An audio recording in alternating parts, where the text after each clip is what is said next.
Alors, ce qui est nouveau pour moi, c'est le fait qu'on fait un genre de test, comme beaucoup des labos fait certainement, mais aussi dans le terrain et un peu dans l'extrême, dans un contexte où on pousse un peu les frontières. Celui-là, il s'appelle un Dexcom, c'est un lecteur de glycémie en continu. Et ça, c'est la partie émetteur.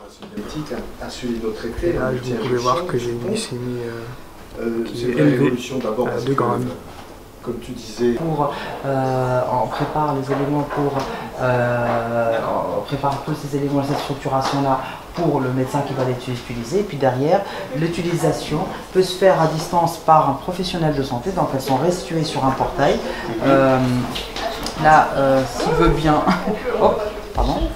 Donc voilà, là je suis sur un portail à distance, je remonte là, c'est des données en temps réel, je vois mon rythme cardiaque, ce sont des données qui ne sont pas mesurées par des équipements, qui est hébergeur de données de santé, et en plus donc ces données bien évidemment elles sont répertoriées dans notre système et elles seront réutilisées ultérieurement, j'en reparlerai, par le professionnel de soins qui télésuit le patient à distance. Donc le patient il remplit ça localement et puis la donnée elle remonte vers notre plateforme sécurisée. J'ai des informations sur son diabète, pareil.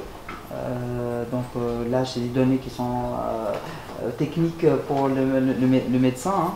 Et puis également sur les traitements qu'il est en train de prendre, donc c'est de l'insuline, bien évidemment parce qu'on est en diabète type 1. Et puis après, en plus de ce profil-là, je peux aller voir les données qui sont remontées en temps réel par ce patient-là. On est sur le portail du donneur de soins. Il peut suivre en fait donc le taux de glycémie, la variation du taux de glycémie à travers le temps. Il peut suivre le rythme cardiaque du patient lors du tour.